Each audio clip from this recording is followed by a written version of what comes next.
Hello everyone. आज हम topic start करेंगे। ये मेरा खुद का बहुत बोल सकते हैं पसंदीदा टॉपिक है और बहुत ज़्यादा इम्पॉर्टेंट भी है। आज हम रिसर्च का एक टॉपिक ले रहे हैं जो कि है सैम्पलिंग। ये आप लोग के लिए इसीलिए इम्पॉर्टेंट है क्योंकि ये आपके यूनिवर्सिटी एग्जाम में तो आता ही आता है, साथ में कॉम्पिटिटिव एग्जाम में भी इससे बहुत सारे क्वेश्चन देखने को मिलते हैं। अभी हाल ही में जो ग्रुप 5 का एग्जाम हुआ मैंने खुद ने दिया, उसमें मैंने खुद देखा है कि 5 से 6 क्वेश्चन इसी टॉपिक से आए थे और जो मैं आज पढ़ाने वाली हूँ उसी में से आए थे। ठीक है, इसीलिए आप लोग थोड़ा सा ध्यान देंगे कि ये टॉपिक क्या है, इसमें क्या टाइप्स होते हैं और कैसे क्वेश्चंस बन सकते हैं वो भी मैं आपको बताऊंगी। तो आज का टॉपिक है हमारा सैम्पल, जो कि किसका टॉपिक है, आपके रिसर्च स्टडी का टॉपिक है। ठीक है, अब अगर मैं सैम्पलिंग स्टार्ट करूँ तो उससे पहले मैं आपको एक कॉमन सा एग्जांपल बता देती हूँ। हम क्या करते हैं, अगर हम कोई शॉप जाते हैं और किसी चीज़ को हमको बहुत ज़्यादा अमाउंट में अगर हमको लेना रहता है तो हम एक एक चीज़ को तो देखते नहीं हैं। हम क्या करते हैं, उस पर्टिकुलर चीज़ का सैंपल मांगते हैं। मान लो अगर मुझे कम से कम एक स्कूल है उसकी मुझे ड्रेस सिलवानी है, तो अगर मैं ड्रेस सिलवाने जाऊँगी तो पहले मुझे कपड़ा देखना पड़ेगा।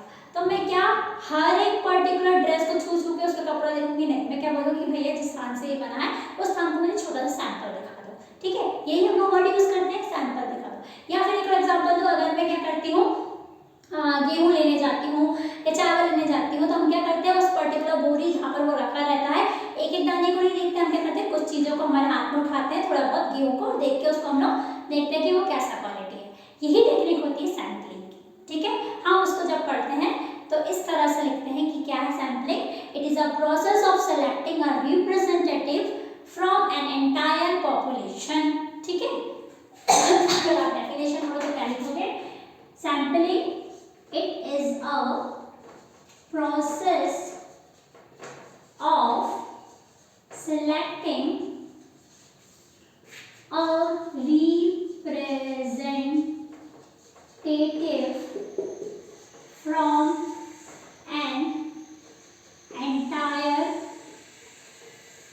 पॉपुलेशन। ठीक है, मतलब पूरा जितना भी हमारे पास पॉपुलेशन अवेलेबल है उनमें से हम क्या कर ले, थोड़ा सा रिप्रेजेंटेटिव को क्या कर ले, सेलेक्ट कर ले। वही प्रोसेस क्या कहलाती है, सैम्पलिंग कहलाती है। ठीक है, अब ये सेम एज इट इज जो मैंने आपको डेफिनेशन बनाई है सेम चीज वो आपके ग्रुप 5 में दी गई थी कि what is a process is called when we select a representative unit from an entire population. Option दिया गया था आपको, किसको सेलेक्टिंग बोलेंगे या आपका रिक्रूटमेंट बोलेंगे या फिर सैम्पलिंग बोलेंगे या आपका हायरिंग बोलेंगे। तो सिंपल उसका आंसर था सैम्पलिंग। ठीक है, तो आपका पॉपुलेशन क्या होता है, इसमें पॉपुलेशन मतलब जितना भी अवेलेबल है उस पर्टिकुलर चीज के लिए उससे रिलेटेड चीजें वो होती है पूरा का पूरा पॉपुलेशन। ठीक है, अब रिप्रेजेंटेटिव क्या होता है, उन्हीं में से कुछ लोग हमारे क्या बन जाते हैं, रिप्रेजेंटेटिव बन जाते हैं। ठीक है, तो बहुत सिंपल सी डेफिनेशन है ये। नेक्स्ट, अब हमको सैम्पलिंग की नीड क्यों होती है, तो सीधी सी बात है, अगर मैं आपको कॉमन से एग्जांपल बोलूं कि मुझे अगर एक स्टडी कंडक्ट कराना है तो मैं अगर बात करूं स्टडी करना चाहती हूं मैं कि कितने ऐसे लोग हैं जो कॉमर्स स्ट्रीम से पढ़ रहे हैं 2023 में हमारे इंडिया में। ठीक है, कॉमर्स स्ट्रीम से कितने लोग पढ़ रहे हैं।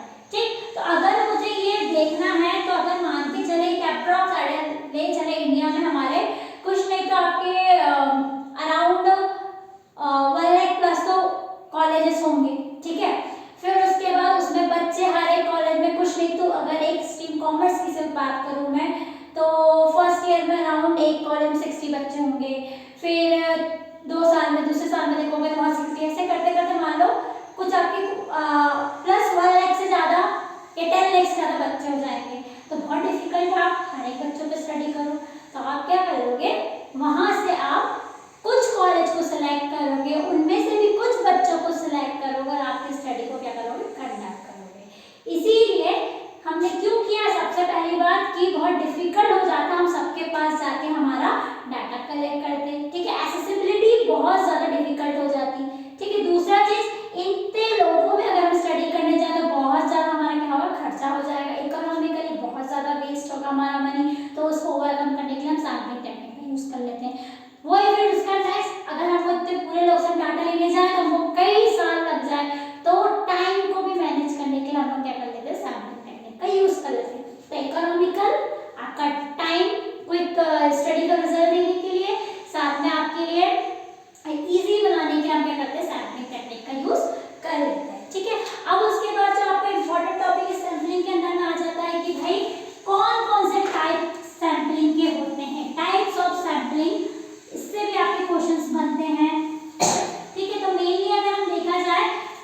टॉपिक होता है आपका नॉन प्रोबेबिलिटी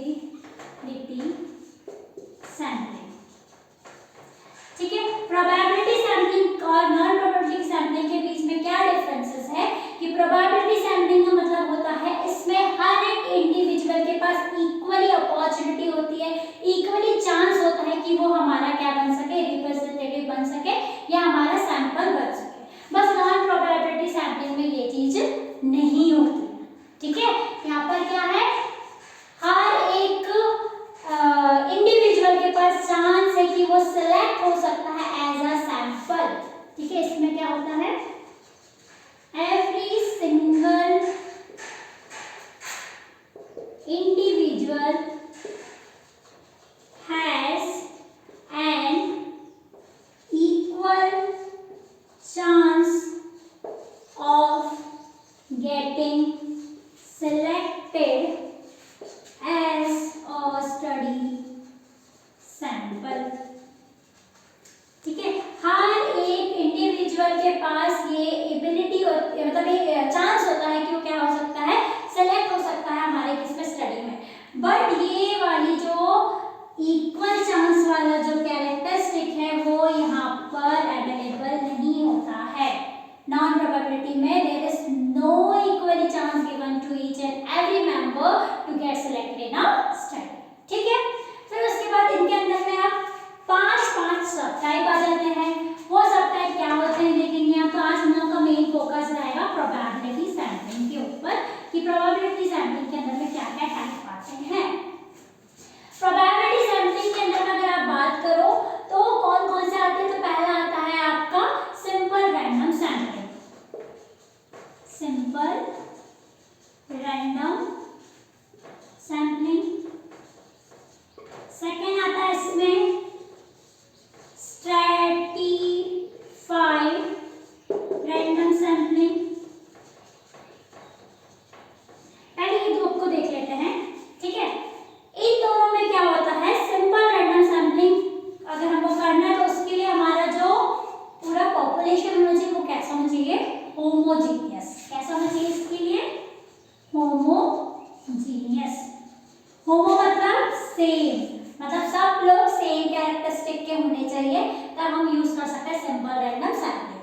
दूसरा होता है स्ट्रैटिफाइड, इसके लिए हेटेरोजीनियस। हम कब यूज करते हैं इसको, जब हमारे पास जो हमारा ग्रुप रहेगा, जो पॉपुलेशन वो कैसी हेटेरोजीनियस। ठीक है, ये चीज हो गया। अब सिंपल रैंडम सैंपलिंग में नॉर्मली हम क्या कर लेंगे कि इसमें हम लोग लॉटरी मेथड का यूज कर सकते हैं, टेबल मेथड का यूज कर सकते हैं, कंप्यूटर मेथड का यूज कर सकते हैं। क्या करना है हम लोग, पूरे हमारे पास लिस्ट होनी चाहिए, जो जो हमारे पॉपुलेशन है उनका हम लिस्ट प्रिपेयर करेंगे या चिप्स बना लेंगे, एक बॉल में डाल देंगे और ब्लाइंडफोल्ड होकर रैंडमली कुछ भी उसमें से क्या करेंगे, जितने हमको चाहिए सैंपल उतने अमाउंट के हम लोग क्या कर लेंगे, चिट को उठा लेंगे। वही टेक्निक होती है हमारी क्या, सिंपल रैंडम सैंपलिंग। कुछ चीज इसमें हमने नहीं किया। कंप्यूटर में क्या रहेगा, हमारे पास पहले से लिस्ट अवेलेबल रहेगी, रैंडम लिस्ट हम लोग क्या करेंगे, सेलेक्ट कर लेंगे। टेबल मेथड में भी सेम है, टेबल हम खुद से प्रिपेयर करेंगे, रैंडम लिस्ट क्या कर लेंगे, सेलेक्ट कर लेंगे। अब स्ट्रैटिफाइड रैंडम सैंपलिंग में क्योंकि हमारे पास जो ग्रुप है वो कैसे है, हेटेरोजीनियस ग्रुप है, मतलब अलग अलग कैरेक्टरिस्टिक्स हम लोग क्या कर रहे हैं, पजेस कर रहे हैं। तो हमको यहाँ पर पहले क्या करना पड़ता है, उन ग्रुप में से हम लोग कॉमन क्राइटेरिया के बेसिस में सब ग्रुप बनाएंगे, फिर उसमें से हम क्या करेंगे, सिंपली रैंडम टेक्निक का यूज करके क्या कर लेंगे, अपने सैंपल को सेलेक्ट कर लेंगे। ठीक है, ये होता है आपका सिंपल रैंडम सैंपलिंग और स्ट्रैटिफाइड रैंडम सैंपलिंग। नेक्स्ट अगर हम लोग प्रोबेबिलिटी सैंपलिंग की बात करें तो हमारा होता है इसमें systematic random sampling. Systematic random sampling. ठीक है, सिस्टमैटिक रैंडम सैंपलिंग मतलब एक सिस्टम के बेसिस में सिस्टमैटिक पैटर्न हम क्या करेंगे, हमारे सैंपल को सेलेक्ट करेंगे। तो कहीं ना कहीं इसमें अपन लोग एक मैथ्स का एक मैथमेटिकल टर्म यूज कर लेते हैं कि एवरी kth टर्म, मतलब हम अगर लिस्ट प्रिपेयर कर रहे हैं सारी पॉपुलेशन की, तो उसमें से हम जो उसको सिलेक्ट करेंगे वो सब एक ही नंबर वाले होंगे। जैसे अगर अपने पास क्या है, 20 पॉपुलेशन है हमारी और हमको 4 लोगों को सिलेक्ट करना है, तो हम क्या करेंगे, एवरी 5th कर लेंगे, ठीक है। 1 2 3 4 5 6 7 8 9 10 11 12 13 14 15 16 17 18 19 20 ये हमारे पास पॉपुलेशन है। तो हमें क्या करना है, एवरी फिफ्थ टर्म को सिलेक्ट करना। तो हम लोग क्या करेंगे, 4 इसमें से सिलेक्ट कर पाएंगे। तो ये 5वां हो जाएगा, 10वां हो जाएगा, 15 हो जाएगा, 20 हो जाएगा। ये हो जाएंगे हमारे सैंपल किस मेथड से, सिस्टमैटिक रैंडम सैंपलिंग के मेथड से, ठीक है। इसके बाद नेक्स्ट इसमें आ जाता है आपका सीक्वेंशियल सैंपलिंग। फोर्थ आ जाता है आपका सीक्वेंशियल सैंपलिंग।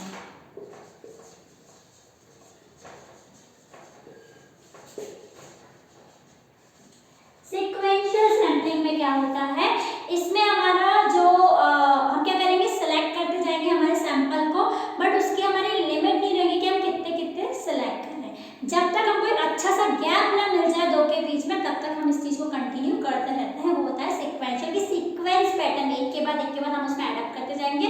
और जब हमको एक सही अमाउंट का गैप मिल जाएगा, इन्फ्रेंस मिल जाएगा उनमें से, डाटा में से, तो हम उतने लोगों को सिलेक्ट कर लेंगे।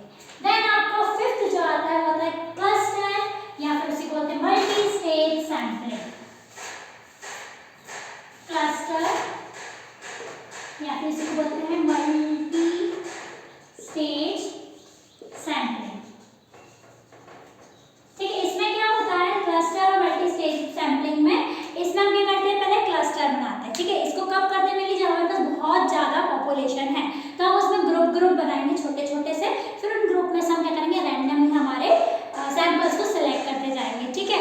अब इसमें अगर हम 1 स्टेज में करें तो उसको क्या बोलेंगे, 1 स्टेज सैंपलिंग, 2 में करेंगे 2 स्टेज, और 3 4 5 में करेंगे तो उसको हम मल्टी स्टेज क्लस्टर सैंपलिंग बोलेंगे, ठीक है। तो ये सारा था आपका कि भाई प्रोबेबिलिटी सैंपलिंग टेक्निक में हम किस किस टेक्निक से हमारे सैंपल को सिलेक्ट कर सकते हैं। अब यहाँ से क्वेश्चन क्या बनता है, हमको इनके टाइप्स के नाम याद रखने हैं, किसके अंदर में क्या है, क्योंकि दे देता है कभी कभी कि what are the example of probability sampling technique. तो आपको दे दिया जाएगा भाई 4-5 नाम दे देगा, उसमें से आपका एक आध इसमें का नाम होगा जिसको आपको सिलेक्ट करना है। इस तरह के क्वेश्चन मिल जाते हैं। कभी कभी आपको पूरी मेथड दे देगी कि भाई हमने क्या करा है, एक लॉटरी मेथड का हमने यूज किया है, बताओ वहाँ पर हमने क्या टेक्निक का यूज किया। हम बोल सकते हैं वहाँ हमने क्या, सिंपल रैंडम सैंपलिंग का यूज किया है, ठीक है। तो इस तरह से हम लोग क्या कर सकते हैं, प्रोबेबिलिटी सैंपलिंग को समझ सकते हैं, ठीक है।